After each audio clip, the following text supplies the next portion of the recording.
अस्सलाम वालेकुम। आज हम देखने लगे हैं इलेक्ट्रॉनिक्स का चैप्टर नंबर 4 का पहला प्रॉब्लम।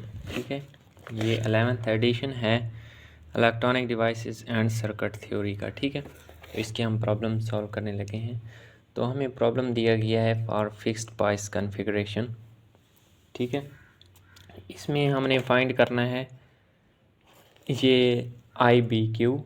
ठीक है, क्यू सेंट पॉइंट कहते हैं। ठीक है, आई बी फाइंड करना है at Q cent point, I C Q, V C E Q, V C, V B and V E.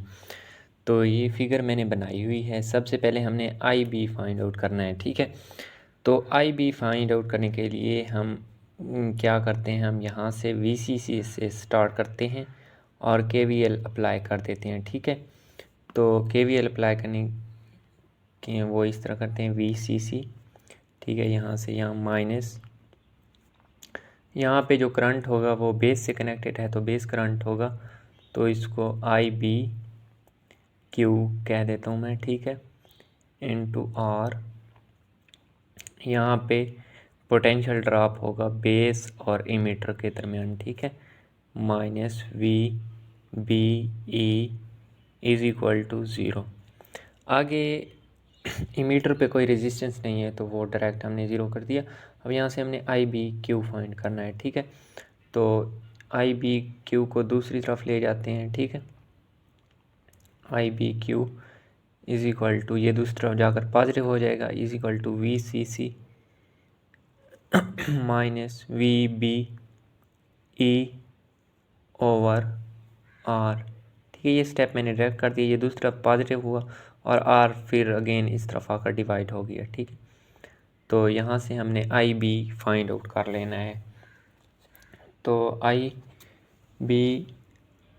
B is equal to, ये वी सी सी हमें दिया हुआ है 16 माइनस 0.7 ओवर आर हमारे पास है 510 किलो ओम।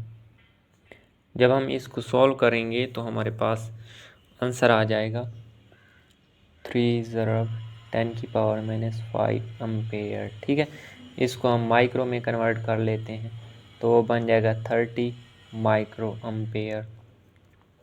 इसके बाद हमने सेकंड जो चीज़ फाइंड आउट करनी है वो है हमारे पास आई सी क्यू। तो आई सी क्यू के लिए हमें फार्मूला पता है, I C Q is equal to beta I B.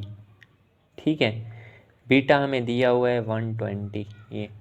ठीक है, तो 120 इंटू आई बी हमारे पास क्या है 30 माइक्रो एम्पेयर। तो यहाँ से हमारे पास आई सी क्यू आ जाएगा। ठीक है, तो आई सी क्यू की वैल्यू हमारे पास है 3.6 मिली एम्पेयर। जब इसको हम मल्टीप्लाई करेंगे, ठीक है, 3.6 मिली एम्पेयर। इसके बाद हमने नेक्स्ट फाइंड करना है V C E Q. V C E हमारे पास क्या होता है, ये कलेक्टर है और ये इमीटर है, इसके दरमियान जो पोटेंशियल ड्रॉप होता है उसको हम कहते हैं वी सी ई।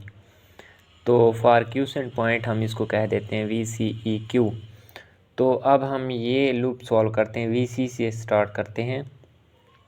ठीक है, यूजिंग के वी एल मैं लिख नहीं रहा, मैं डायरेक्ट वो अप्लाई कर रहा हूँ, V C C minus I C R C minus V C E Q is equal to zero.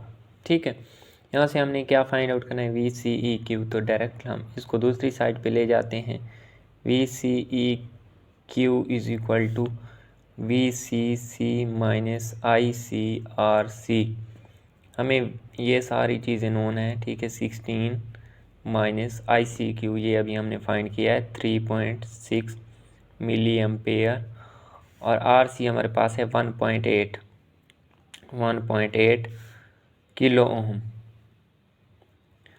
ठीक है, ये हमारे पास है। जब हम इसको सॉल्व करेंगे तो यहाँ से हमारे पास वी सी ई क्यू हमारे पास आंसर आ जाएगा।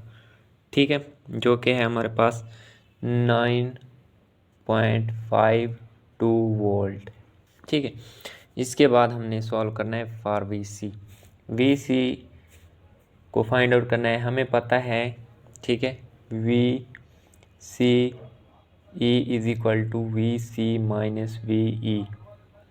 ठीक है, वी ई हमारे पास इमीटर के अक्रॉस जो वोल्टेज है वी ई वो ज़ीरो है, क्योंकि उसके अक्रॉस कोई हमने रजिस्टर नहीं लगाया हुआ, तो वो भी ज़ीरो है, तो वो ये डायरेक्ट वी सी के इक्वल आ जाएगा, जो कि 9.52 है। ठीक है, ये वी सी की वैल्यू। इसी तरह हमने आगे वी बी फाइंड आउट करना है, तो हमें पता है V B E is equal to V B minus V E. V E हमारे पास ज़ीरो है, तो हमने क्या है वो वी बी के इक्वल आ जाएगा, जो कि 0.7 वोल्ट है। ठीक है, ये उसके यूनिट साथ लिखने। और लास्ट टाइम हमने फाइंड करना है वी ई। तो वी ई मैंने पहले बताया कि इमीटर के अक्रॉस हमने कोई रजिस्टर नहीं लगाया हुआ, तो वो वी ई हमारे पास क्या है, ज़ीरो आ जाएगा। V E is equal to 0 volt. तो ये था हमारे पास प्रॉब्लम 1, ये हमने सॉल्व कर लिया। आगे हम नेक्स्ट प्रॉब्लम्स को सॉल्व करेंगे। अल्लाह हाफिज़।